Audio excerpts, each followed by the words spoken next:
What's up, everybody? It's your boy, Jonathan D'Angelo, a.k.a. Johnny D. I got Neko Yasha09 with me, hopefully in sometime in the next couple minutes, Mermaid Moonchild.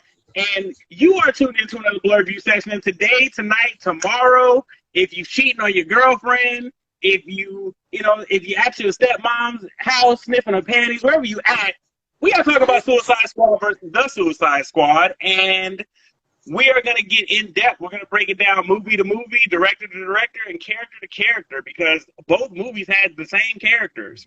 Ooh, excuse me. But first and most importantly, I would like you guys to bring your attention to the sponsor of this video, which is going to be Concrete Comics, and their new comic, Acolyte. This is volume 2 of 2. Out now. You guys can check them out at concretecomics.com. Their Instagram handle is all their handles are at Concrete Comics. Concrete is spelled with a K, as you can see up here. Boom. Concrete Comics. Y'all go check their issues out. I definitely rated their table at Atlanta Comic Con. Shout out to everybody that I met at Atlanta Comic Con. It was dope. Suicide Squad. All right, let's get into it. So, Suicide Squad with Will Smith came out in 2016. The Suicide Squad is not actually a sequel, but it ain't, of the 2016 Snyderverse Suicide Squad. Some of the reoccurring characters were Harley Quinn. Obviously, they're not going to kill off Harley Quinn. She's their cash cow right now because Batman isn't Harley. Yep. So they had Harley Quinn. They had Captain Boomerang. They had Amanda Waller. And that was it. No, hello, Rick Flag. Yeah. Rick Flag. And that was it. And god damn. Oh, man. Technically Captain Boomerang. Technically. That's what I said Captain Boomerang. Okay, Captain. Johnny D want all the hentai protagonists in here on the live. Whoa. But, okay, so, so David Ayer did the first one. And according to David Ayer, his cut actually didn't get released. Warner Brothers was not playing, like, Warner Brothers didn't give David Ayer the same creative freedom they gave James Gunn. Ironically, James Gunn got canceled by Marvel for making some socially insensitive comments, and of course Warner Brothers, in their good faith, picked him up right after, because we all know how Warner Brothers is with the bullshit. Yeah. Anyway. So, release the Ayers cut, you cowards. Okay. Back.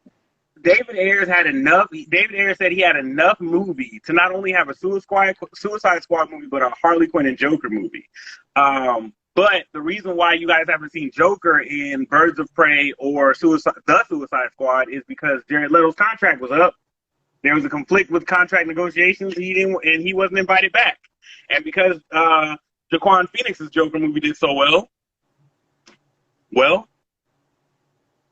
Did you just call him Jaquan? What I say? Hakeem. It's Hakeem. Joaquin. Damn. Yes. Joaquin Phoenix. I'm sorry, Joaquin Phoenix. So Jared Leto won't be returning as the Joker, which is why his character made a unnecessarily stupid write-out in /walk-off in Birds of Prey. And he was not in, Jared Leto's Joker was not in The Suicide Squad, and he wouldn't be because Joker's never been on the Suicide Squad. Amanda Waller's not stupid enough to hire the Joker in any medium. Supposedly Jared Leto was also a nightmare behind the scenes too. So Jared Leto does method acting, so he brings his character with him in all aspects. And so there was actually conflict.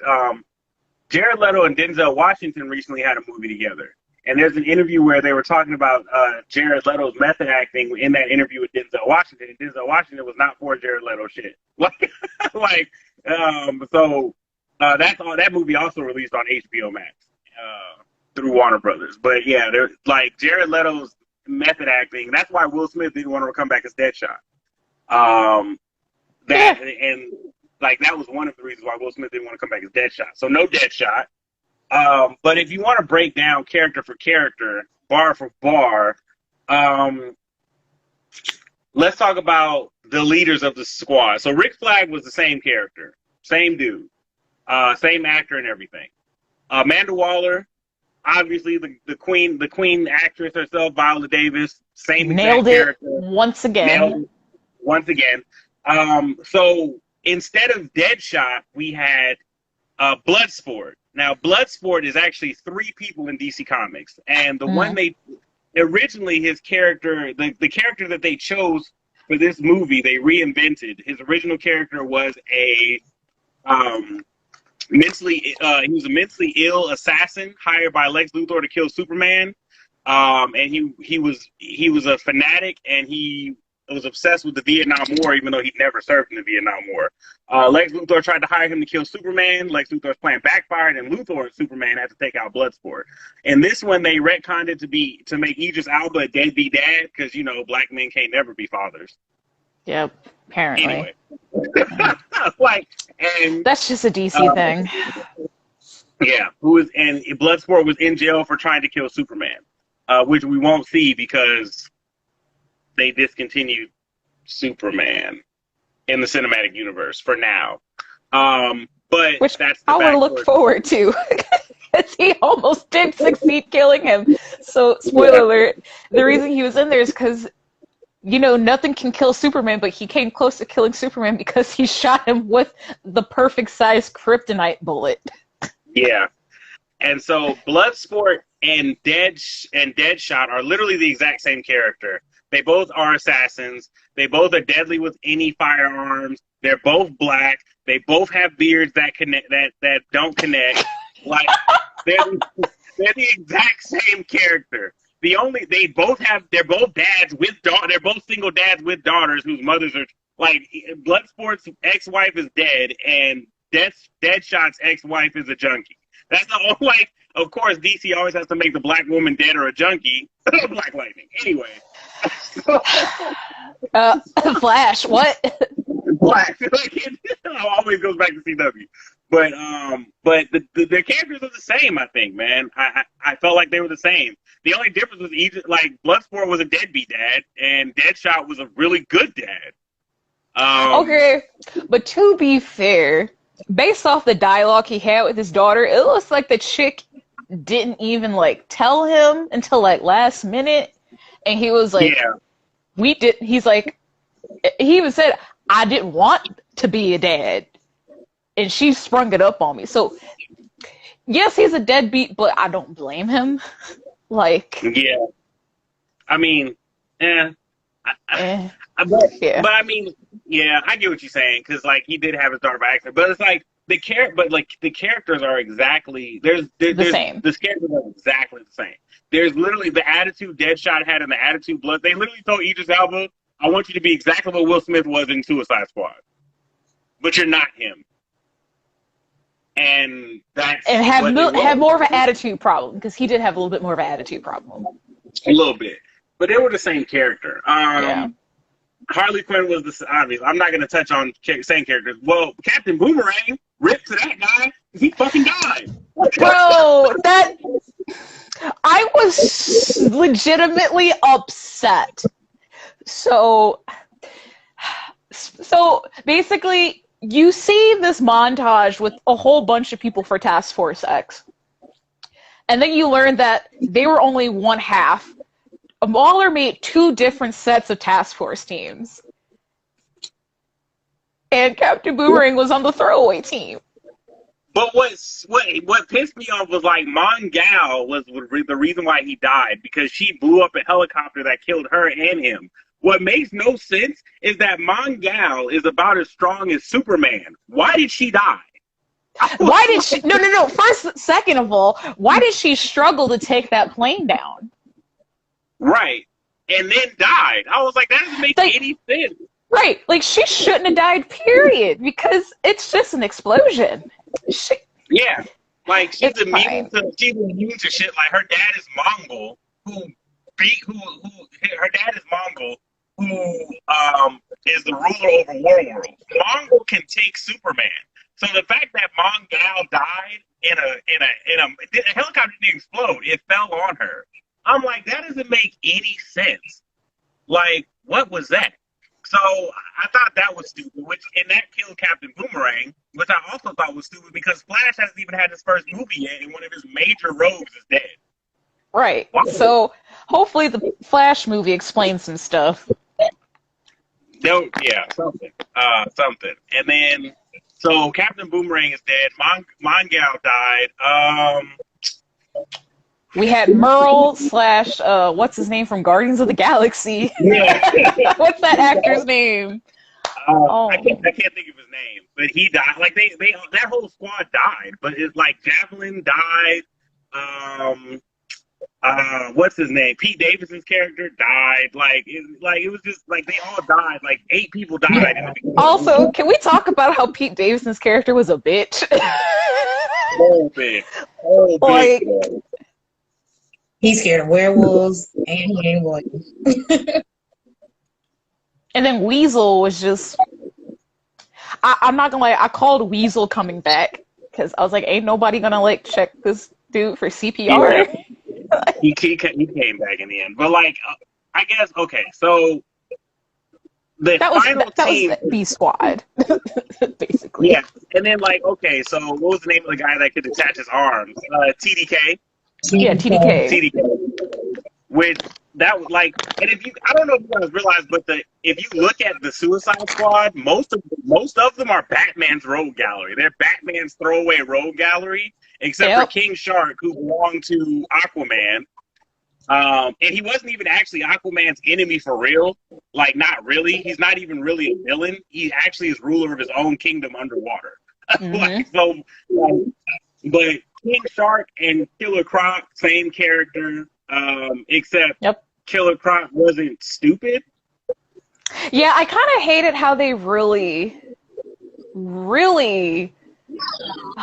like dumbified Killer Shark, like King Shark, like, because he's actually really smart in the comics and a lot of DC animated stuff. Like him in the Harley Quinn show. I love him in the Harley Quinn show. He's hilarious in the Harley Quinn show. I love his character. He's much better animated, it seems. Yeah. But I think they probably were trying to like really make him be Art Shark. So they were trying to keep him like non-communicative, but it doesn't really work for people who know the character from other settings. Right. Yeah. Like I thought King Shark was the Flash's anyway. Right, and I also feel like maybe Sylvester Stallone really didn't want to do the role. Yeah, like he did that a little too well. Like, you know what I mean? Like it's like King Shark is Flash's enemy, but he also crosses over into Aquaman because he is the prince of an underwater kingdom of shark people. And he goes into his backstory a little bit more in the Harley Quinn HBO Max TV show. But yeah, he crosses over a couple mediums, but we'll mostly find him in the ocean. He's not just Central City bound. Okay, so King Shark, Killer Croc. We didn't have a replacement for Katana, unless you want to count Ratcatcher number 2. I guess you could, I guess. And I was kind of disappointed in her character. I like Ratcatcher number 2. She's more deadly in the comic, though. I just feel like they just needed an extra character and didn't know what to do. Because, like, she didn't really get the shot. She was, like, mostly kind of like a comedic throwaway character. And also just there to be like, oh, look at this cute, wholesome character that really shouldn't be here, but she's here. Right.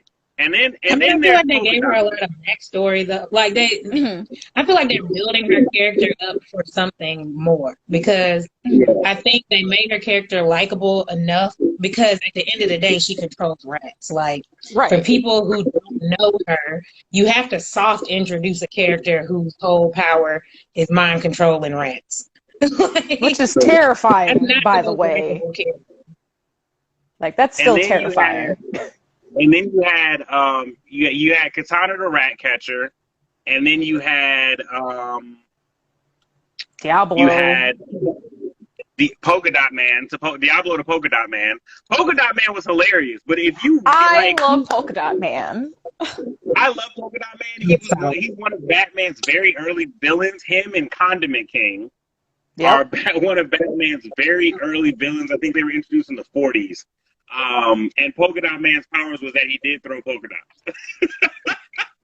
Did throw polka dots. But he wasn't as deadly in DC Comics as they started making him out to be in later continuity. But Polka Dot Man, I liked his backstory, and he was very hilarious. That actor has been in 4 other superhero movies in total, including 3 DC Comics projects. He has the range. Like, that man has the range and gets the job done.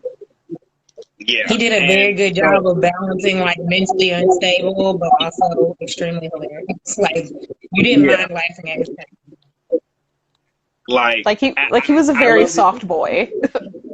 He was, and I loved his character, and I kind of hate that they killed him off because they made him a really good character. Right.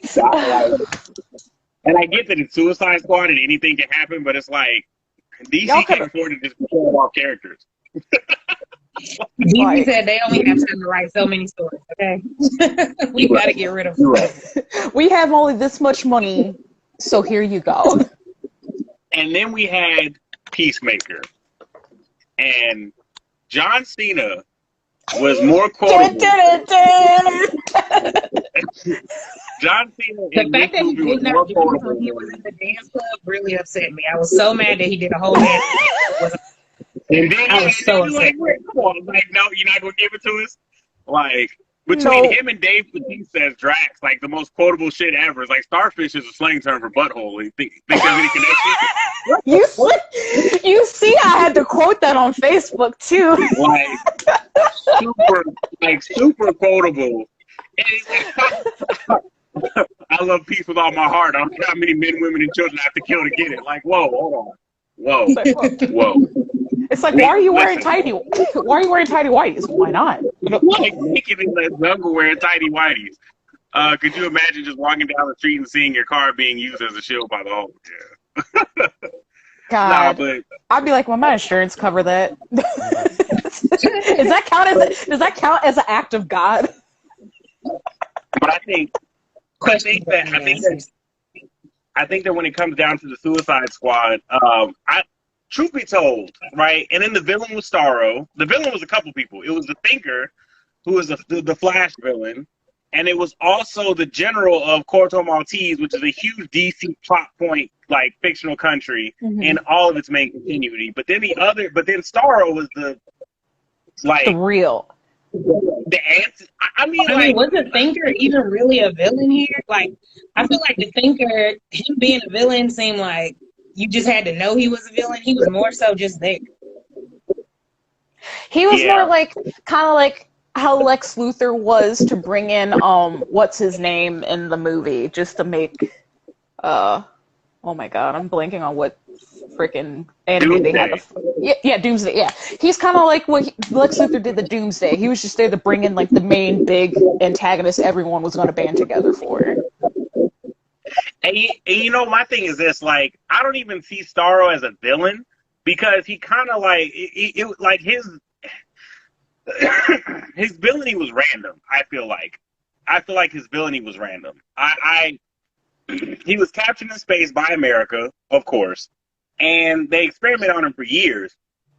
He finally breaks free, and he wants to. It was random that he breaks free, and the first thing he wants to do is not escape the people who tormented him. He wants to just take over this city, this one city. Starro appeared in the 1950s DC Comics, and it was part of the very first Justice League print. That's what made Justice League come together. When Starro was so powerful and so world-threatening that they had to bring the Justice League had to form in order to beat him. So when Starro escapes and he's like, I want to take over this city. I'm like, the city though? Like just the city? Right, you don't want to take over the whole planet? Yeah, like you're a planet-conquering alien in the comics. You just want the city. And I think that was my biggest issue with the new movie and with the old movie. I feel like the villain really dropped the ball because in the first Suicide Squad movie, the initial villain was Amanda Waller, the perceived villain. The actual villain was Enchantress. And Enchantress, what I hated about Enchantress was she showed up. I get Enchantress's MO, right? And Enchantress was like, okay, well, I want to be, her MO was always to take over. So now when she finally was able to seduce Rick Flag into letting her go free and then starting to take over, I feel like the way she went about it was very cheesy. It was like, oh, okay, I'm going to hide out in the subway and mind control some people, turn some people into zombies, and then I'm going to go ahead and like take over. And like she tries to seduce the Suicide Squad. It doesn't work. They shoot her, kill her, and that's the end of the fight. With Starro, I felt the same way because Starro breaks free. He takes over. He starts mind controlling an entire city's worth of population. And then, like, Ratcatcher summons rats and they kill him. And that's the movie. And I'm like, the music they used for that whole scene was so good, though. but it was like, that's it. Like, that's it, though. Like, you literally, like, okay, Starro shows up, this big intergalactic bad, and rats take him out. I know. Like, it's just a whole Justice League, but rats, my nigga? Like, rats? Like, those rats weren't even, like, New York City rats. They were just regular-ass rats. You know what I mean? Like, it's not the same. Like, if it was like these big-ass New York Master Splinter rats, but it's just a no habla inglés rat. Like, I'm not, like, you know what I mean? Like what the fuck is that? Like, no. No habla inglés rats. What? Yes. Like that's like why like it took and this is the thing, none of the Suicide Squad had any real powers except Polka Dot Man. So when it came down to Polka Dot Man and King Shark gets thrown off the screen and we never see him until the end credits. And then basically to the end credits. And then Polka Dot Man, who shoots like alien virus in the form of polka dots that's like radioactive, he dies. So right, Catcher, like as much as like it was a letdown, I thought it was hilarious personally. It was funny. It was funny to watch, but it is stupid when you think about it. Yeah, it's like, but you got to remember, like this is the thing. James Gunn does that because if you that's what I'm saying. If you look at Guardians of the Galaxy 1, right? What was his name? What was the villain's name in 1? Ronan. They literally dance battled Ronan to death. What? And no, I love Chris Pratt, but he has no rhythm. So like, you got killed by a dude by a white boy with no rhythm. Ow, Sway! Like you're an intergalactic battle with an Infinity Stone, and you lose to no rhythm having Chris Pratt. But that's what James Gunn does. Even in Guardians of the Galaxy 2, when they were going against Star-Lord's dad, who is literally a god being, they beat him easy as hell. And I'm like, but why did we go through this movie if you were just gonna flick the bad guy away? That's stupid. But that's kind of comic book. That is very comic book-esque. If you really think about it, a lot of times the villains get beat, and like the stupidest thing. It's just like, oh, well, he's dead now. Okay. I mean, G. Lovestein said dancing was a distraction. It was, but they were distracting him so that they could pick up the Power Stone. Yeah, the Power Stone. Yeah. To kill him with it. But it was stupid because it's like, why didn't y'all just go pick the shit up? Like you didn't have to do. Hey, look at me. Like, and then Ronan, being Ronan the Conqueror. This man's name is Ronan the Conqueror. He fell for it. Who does that? Like, who falls for stuff like that? Idiots. That's like, what. That's the one thing I appreciate about the Snyderverse. Like, the Snyderverse, shit went wrong, and Darkseid was like, hey, go start the car. Like, there was no extra shit. They was like, they killed my uncle, go start the car, we rolling up. Like, you know what I mean? Like that's like Winter Soldier. Like Captain America was like, hey, Bucky, let's talk about it. Bucky was like, bitch, I don't know you. How? Like, it was on site. Like, that's like real villains don't fall for James Gunn plot points. But I think DC is trying to, like, if you think about it, right? Because even them bringing Harley back into this movie, they need that type of energy because they've kind of brought the energy of the animated series of Harley Quinn, where everything is serious, but not really. like she's seriously doing things, but also doing with so much behind it that it moves the story forward in a way that you will keep watching. Right. Which is a big difference between the first movie, because the first movie wasn't that funny. Like it was really serious. It was just very intense for no reason at all. And it didn't make you want to keep watching. Like you watched it because like major actors were in it and you thought it was going to be good, but it wasn't that great. Yeah, but like the Suicide Squad made it known, hey, there's going to be a lot of stupid shit in this from the jump. Like, this movie let it be known, like, hey, don't take us too seriously. But you know what? That's what I liked about the first Suicide Squad, though, was that it was very DC Comics, right? And I get that a lot of people coming into the fold of comic book movies don't understand source material. But the problem was, and there was a twofold problem with Suicide Squad versus The Suicide Squad. The Suicide Squad, it was James Gunn, so we already knew what was going to happen. It was going to be Guardians of the Galaxy 3. Like, we already knew, because that's James Gunn style. We also knew that it was not going to be as serious of a tone because it wasn't the Snyderverse. And for those who followed DC's extended universe since Man of Steel, we knew that Snyder's verse had a very specific tone. So Suicide Squad, David Ayer matched Snyder's tone as best he could. And truth be told, the Ayer cut is actually way darker than the one we got in theaters, apparently. Mm-hmm. But that's what I liked about Suicide Squad, was like, we got Deadshot, Harley Quinn, Killer Croc, El Diablo, Katana, but we got their backstories and we got their motivations in a way that made sense and humanized those characters. Yeah, it was dark toned, but so was the whole universe at one point. But it gave us like real motives and real passion, real character development. Like, it was Idris Elba and Amanda Waller was like, if you don't do this mission, I'm gonna put your daughter in jail for stealing lipstick. Waller, dead ass. Yeah, I mean that is what she does, though. She'll find the stupidest thing. No, right, and that was true to Waller's form, but like Idris Elba's character didn't grow as a dad because of it. Like, remember Will Smith's Deadshot? They were like, if you do this mission, we will give you contact with your daughter, and you saw him like go through, like, even in the beginning, he was like, you know, when he was about to try and kill Batman in front of his daughter was like, no. And he was like, well, everything I do is for my daughter. And in the end, he was like, well, if I finish this mission for you, Rick Flag, are you going to give me my daughter? Like, you saw that development for Will Smith's character and that growth of him, like, doing the greater good for somebody he loved. With Idris Elba, you got that, but you didn't get it in the same depth as Deadshot. You didn't get Harley Quinn's growth because we saw her in 3 movies already. We don't give a fuck. Well, so I'll argue that we didn't see Harley Quinn her growth in this movie.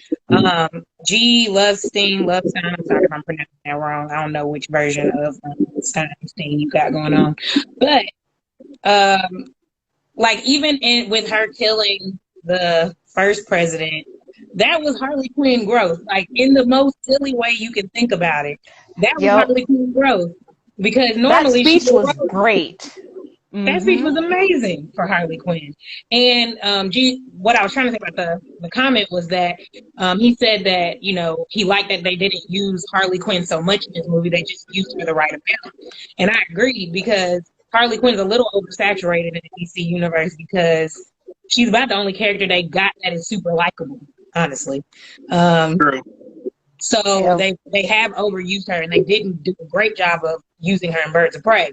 But in this movie, we got to see Harley Quinn as like this kind of just badass. Like, they thought they had to go save her, and she just walked out of there like, what do I do? Like, I thought it was so cute. She's like, you guys want me to go back? I'll go back. And they're like, no. And she's like, oh, okay. Like, girl literally saved herself, and we love to see it. I thought it was genius. Touche. I can appreciate her. But the thing is, for me, though, we saw her growth in Birds of Prey. So it's not like we didn't see that coming. You know what I mean? She was still a little dependent in Birds of Prey, because by the end of it, she still had to ride off with somebody else. Yeah. At the I end feel of like she this saved movie, Cassandra Cain though. She saved her. She like actually saved her whole life and then some. Because she risked her life for Cassandra Cain going against Black Mask. So I still felt like at the end it turned into a random chick flick. Where at the end of this movie, she was just a part. She was an essential part of the team and not so much sidekick energy like she typically gives. Even in Birds of Prey, she kind of gave sidekick energy. True. I give you that. Like, and then I liked how they did King Shark. I had conflicting. I liked King Shark by the end, but I didn't like him in the beginning. I loved him from the jump. I just loved him from the jump. At first, I was like, why is he stupid? And then I was like, after a while, I was like, you know what? I'll accept this. I can fuck with this. I can fuck with it. But I was kind of sad for him though, because I was like, damn, the only person who's really gonna fuck with you also fucks with rats, and then he tried to make friends with the little fish at the inside of the little facility, and they just wanted to eat them, and it was. I genuinely was concerned at that point because I thought it was like, this is how they kill King Shark. He gets eaten by fucking piranha. Yeah, if he had died, I was genuinely concerned because all they showed was blood, and I was like, I swear to God, if they kill off King Shark, I'm turning off this movie. Yeah, that would have been stupid. I would have been pissed. Like, listen, rat catcher, she had that shark bait. Ooh, yeah. That's all she would. Get off this stuff. But you know, I think another part of the story that at least kind of stuck to DC's vibe was Peacemaker versus, like, ultimately. That was the best part. And he was about to take Ratcatcher out the game too. Like he really came through. Like, you know what? I'll stick to DC. I'll be that guy. Yeah, no, Peacemaker versus the team was the best part of that fucking movie. Like, that was so DC, it was unfucking real. And that's when I was like, that's when I started fucking with the movie for real. Was when Peacemaker, when he killed Rick Flag, spoiler alert, when he killed Rick Flag, when he was about to kill Ratcatcher, when Bloodsport just happened to be in the right place at the right time. Like, that shit was fire. I was like, this is the most DC shit That whole montage was so good. Yeah, them bringing that back together the way they did was great. Like, all four of those actors deserve their flowers because they acted the shit out of those scenes, like, beautifully, fucking beautifully. That was good. Yeah, that fight scene that we saw through the helmet was dope. That was a great. Whoever thought of that cinematic shot needs something. We need to send that in. Someone needs to get them another check because I never would have thought of that, honestly. Yeah, no, not at all. And that's one thing I will give James Gunn versus David Ayer is that James Gunn had better action scenes. I cannot deny that. Like, his movie had way better action scenes because David Ayer's action scenes, and I don't know if it's David Ayer's fault or Warner Brothers, because Warner Brothers had a deep hand in David Ayer's final cut, but David Ayer's version was just very like shoot, run, like very Call of Duty, shoot, run. It felt like a beginner's like stage acting. That's what it felt like. Like they were always doing blocking. The scene never actually came together. Yeah, like it felt like safe. It felt like I was just watching Arrow, honestly, with those fight scenes. It's just like. Not the downplay Arrow, but it was just like very basic. Like no, we're gonna downplay Arrow. I like the action scenes in Arrow though. You mean the action scenes you could tell were choreographed and they literally you could tell on cue when they kick and punch and duck? Those scenes? Yeah.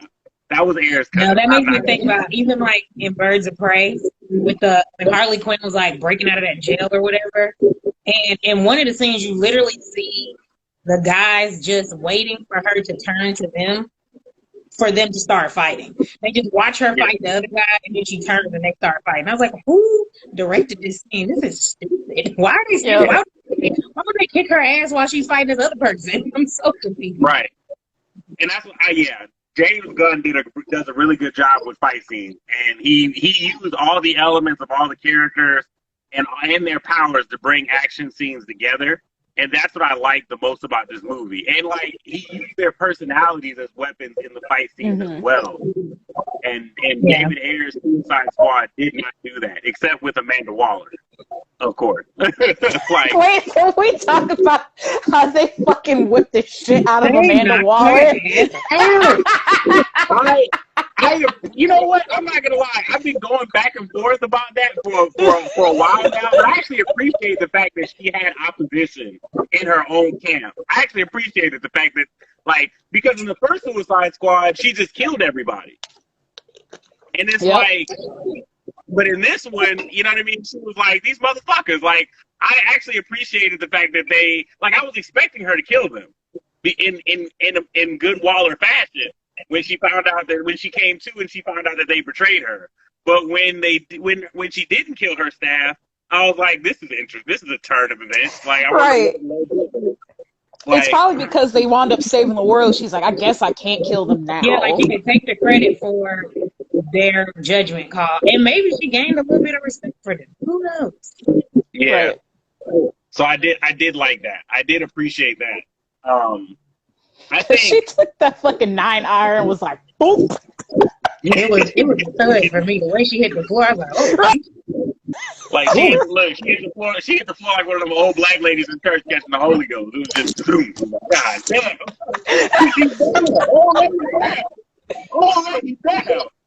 I was like, no, she's out of here. And she was down for the rest of the movie. That was literally like half a day.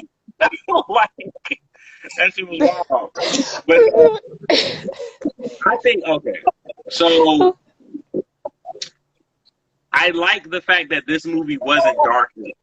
As much as I like the darker tones of the first Suicide Squad, I appreciated that the next Suicide Squad wasn't dark. Yeah, even the dark parts they made kind of light. Like that dude having all those issues with his mom. That's a real issue. That's real. It is. Right. They too, Shady Haze. Wasn't depressing. That's what DC, like, you know, I'm a huge Marvel fan. So DC for me has always just been like, geez, when I watch it, I just get sad. And I didn't come here to get sad. like, they got the humor of how millennials like to take dark humor about how their mental health is awful but put a funny spin. I appreciated that a lot. It's just like, hey, Polka Dot Man, imagine that's your mother. I'm just like, deceased. Deceased. And you know, one thing my thing for me, if they had kept the original characters from Suicide Squad and then just made this one funny, I would have liked that too. Because we already fleshed out the dark parts of those characters, we know what they're capable of, and then like we know what they're about, so now we can see what they're capable of. Which is why I was mad Captain Boomerang died, because I really didn't. I love Captain Boomerang. Or Boomer, sorry. I mean, I'm interested to see what they do with the Weasel character. I'm interested to see what's next for that guy. Because like at the beginning, they're like, you know, he doesn't look that dangerous, but you know, he's killed a couple of women and children. Like, wait, yeah, he killed 27 children. We think he agrees to this, okay? That's why he's here. Like, I was like, what? So, like, what got me, so in two parts, is like, number one, you mean to tell me none of the people watching the squad had, like, vitals on them? First of all, none of them had, like, a tracker to track their vitals to tell that he was still alive. And then second of all, you mean nobody debriefed all these people, like, hey, you're gonna have to swim? Like, the fact that that was a plot point, like, nobody checked to see if Weasel could swim, took me out and I was dead. I mean, even if they asked him, could he have answered? Like, I don't know. Yeah. It's like, swim, though. Like, that's wow. That's not even it doesn't make sense. What doesn't make sense is that they did have trackers on him. So, after, like, did they just think his body was floating toward shore? They didn't recognize eventually he was, like, moving in a specific direction? Well, I mean, their vitals were all in a case. So once they close that case and they're done for the day, like, they don't keep track of them anymore until they turn the case back on. So maybe Weasel will pop up next Suicide Squad. But imagine, okay, but you got to think about it like this, right? Imagine getting invaded. Imagine you have a corrupt government Then that corrupt government is housing an alien being who has the power to take control of your body. And then after all that's said and done, and you get invaded by a bunch of Spanish-speaking rats, with a giant fucking man-sized weasel that eats children. Like, what the fuck, bro? I'd be like, yo, what the hell? It's time to move. It's like, oh, we get on our island back together, but first we gotta take care of the weasel man. Yeah, like now we gotta take care of the weasel man after the fucking giant starfish, after fucking Patrick decides to like mind wipe everybody. What the fuck is this shit? I'd be like, yo, it's not like like what do they say in Gotham? It's time to move to Metropolis. Like, this is some bullshit. Like, at least we know we're safe in Metropolis, because this is stupid. You know, like that's wild. It's the funny like undertones, you know, and the fact that Peacemaker, of course, was gonna be alive at the end of the movie, even though Bloodsport killed him. We knew he was gonna be alive. Like, we saw him die. Yeah. But Peacemaker is slated for his own HBO Max TV show, so we knew he was gonna live. Honest. So we'll see him. We'll see more of John Cena and some tidy whities on HBO Max sometime next year. Fucking tidy whitey. I'm like, it was so fucking weird because right as Idris said, really tidy whities, I literally said at the same time, and I was just like, I'm glad we both roll the same way. Like really tidy whities? 90% of the men watching that movie thought that exact same thing when he just walked up and we were like, really? Underwear? Like, why? Like, and then he just had like, really? Appreciate that. So what, I guess my question for y'all would be, from Suicide Squad, what was your like golden nugget of that movie? Because I mean, we clearly have made a choice, but we rolled with Suicide Squad, so when it was competing with itself. Yeah, I think what for did y'all me, actually like most about that one? For me, for the first Suicide Squad, what I liked is how they humanized the villains. Like, even though it seemed like a Deadshot Harley Quinn movie. And it's because they were centered on those two stars more than anything. Yep. I like the fact that we got all the characters humanized. Even Katana, who showed up but not really showed up, still got a good backstory. And that's what I liked. I love a good villain turned hero or villain turned anti-hero, and they did a better job in Suicide Squad than they did in The Suicide Squad. Like, Diablo was still, like, my favorite thing of the first one. Yeah. Really love Diablo. Definitely a redeemable character. Definitely redeemed himself in that story arc. Absolutely. What about you, Mermaid? I'm going to be a basic pumpkin spice latte and just say Harley Quinn. That's it. Okay, but you're not wrong. Like, the fact that it was actually Margot Robbie doing her stunts in that elevator scene in heels, like, come on. Like, we love to see it. Mm-hmm. Yeah, she's serious about her. I think Melody the Animated, I think that was her who said, Margot said she wasn't sure when she was coming back for the Harley Quinn role, so we might not see her on screen. Yeah, Kyla mentioned that because Margot said in I think it was some interview she had with someone, they weren't gonna have her in the movie because they were supposed to fill for her solo movie, like another solo movie, but they wound up being able to contractually do it, so they had to kind of shoehorn her in somewhere, and she was able to do the movie. And like someone said earlier, they had just enough solo Harley. It was great. She didn't overtake the movie. The thing is too though, they don't have a movie slated with Harley Quinn in it for a while. They're trying to work on Batman with Robert Pattinson. They're trying to work on The Flash with Michael Keaton, Ben Affleck, and Ezra Miller. They're trying to work on Shazam 2, Black Adam 1. So they don't have Margot Robbie slated to be Harley Quinn anytime soon. It'll probably be another 2 years before we see Margot Robbie in anything. And honestly, I'm glad for that because she's oversaturated at this point because she's literally if it's not every movie, it's trash. So yeah, I mean, we got the animated series to carry us through. Yeah, that's true. What did you guys like about the Suicide Squad? What was your favorite moments in the The scene where they're gonna torture Harley, and I'm like, that's not gonna work. You can't torture Harley. I was literally screaming that at the screen. I was like, that's not how this works. Y'all gonna play yourselves. Like, y'all gonna play yourselves. And sure enough, they played themselves. And that whole montage of her singing Nobody Loves Me while just snapping the dude's neck with her fucking thighs.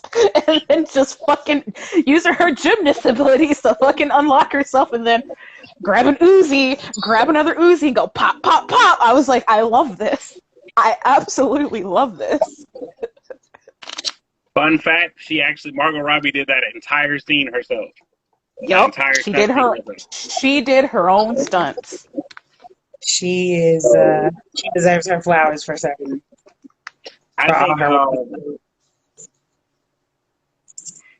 What about you, Mermaid? What's your favorite part? Listen, you know where my obsession lies when it comes to DC. It's whatever Harley did or said, that's what my favorite part was. I promise you that's what it was. As soon as she showed up, I already knew that I was going to get that level of, like, sarcasm that speaks to my soul.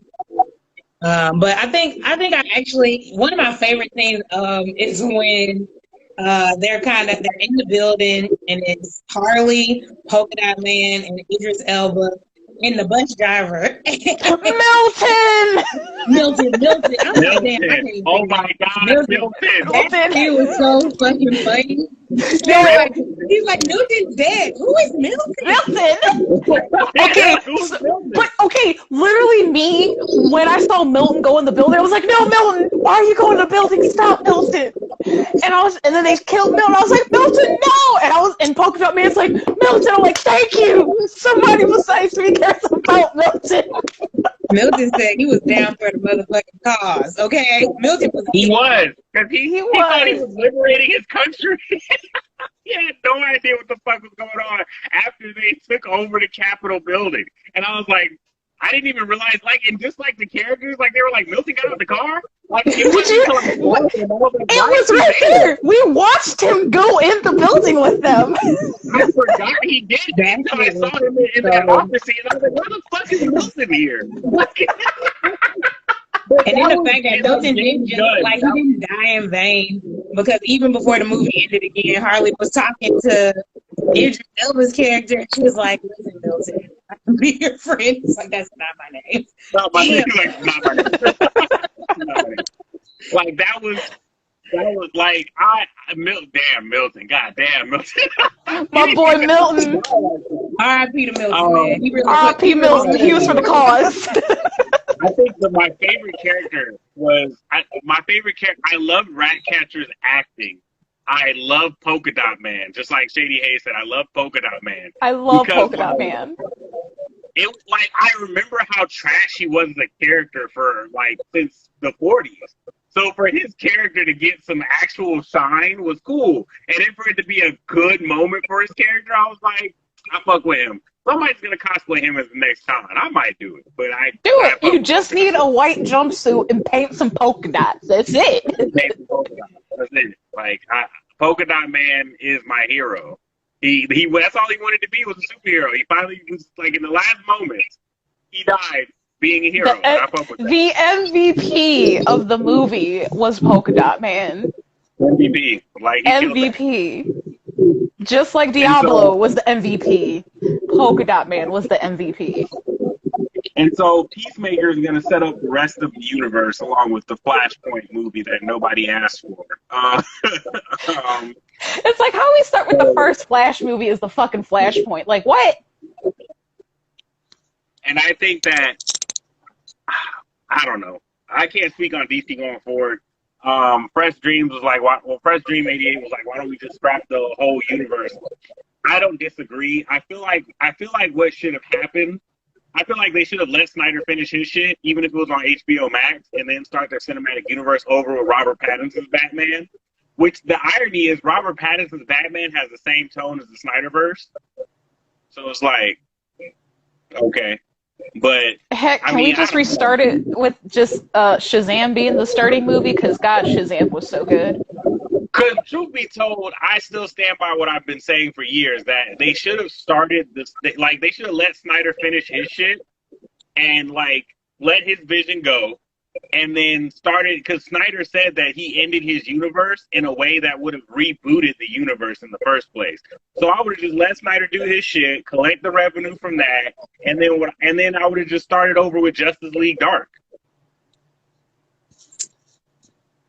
Like Shazam, Constantine, Zatanna. Like, I would have just started over with Justice League Dark. I feel like that would have been the best way to go, honestly. But give me Matt Ryan. Matt Ryan is the only Constantine. Especially considering the success of Constantine, Legends of Tomorrow, Shazam, Swamp Thing was really good. What else? There was one more I'm thinking of. Oh, Lucifer on Netflix, which comes back in September. Like, considering those successes, like, you think that like DC would go more supernatural, because I feel like Marvel, that's one thing that DC can touch better than Marvel. And Marvel's just now tapping into their supernatural, but they're going to dip in and out because magic is a hard thing to play with. DC can really go there in a way that Marvel can't. And if you don't believe me, check out Justice League Apocalypse War. That's a perfect example of powers and magic combined into one movie. But yeah, I think that we'll see how DC goes, man. I'm still gonna watch their cartoons because that's what we got. That's what's good. That's what's good. Their cartoons are pretty good. The animated stuff is great. The movies are hit for certain. Please watch Shazam. If none of y'all have seen Shazam, I cannot stress this enough. People need to watch Shazam. Shazam. That movie did not get the marketing it deserved. No, I stand by this. I really only watched Shazam because it was $1 in the Redbox. Like, I didn't go to the theaters to see it. It was $1. It was available. It was kid friendly. It was a way for me to entertain children. It made sense. And then I was like, damn, this is a good movie. Right. It had a good amount of serious mixed in with comedy. Yeah. Shazam was brilliant. And I think that's where their universe needs to go, to be honest. But we'll see. Any final thoughts, ladies, before we wrap this up? Isn't Starfish playing for Butthole? Is there any connection? Is Starfish actually playing for Butthole? The world needs to know. Somebody look it up and let us know. Also, this movie has kaijus. There's a fucking kaiju in this shit. Kaiju shit, yo. Like, so honestly, you guys go see The Suicide Squad. You know, I'm not gonna lie, it is a better movie overall. I hate to say it, but it is a better movie overall. Go see it. You guys are gonna enjoy it. It's worth the money. If not, I promise it's not trash, and we're just like, trying to bait you into. It's good. It was really genuine. If the movie doesn't get you within the first 5 minutes, I don't trust you. The first 5 minutes had me sold. Facts, big facts. But yeah, you guys go check out Suicide Squad in theaters and on HBO Max. It's only going to be on HBO Max for 30 days, so and it's already been a week, so steal your friend's passcode so y'all can get into there and watch it. But other than that, it's your boy Jonathan D. aka Johnny D, Merman Moonchild, Danielle Nekoyasha. We out of here, man. We'll see you guys later. Coming soon. Is the blurred community a safe community? We're going to talk about it eventually, I promise. Now we out of here. Peace. Have a good night.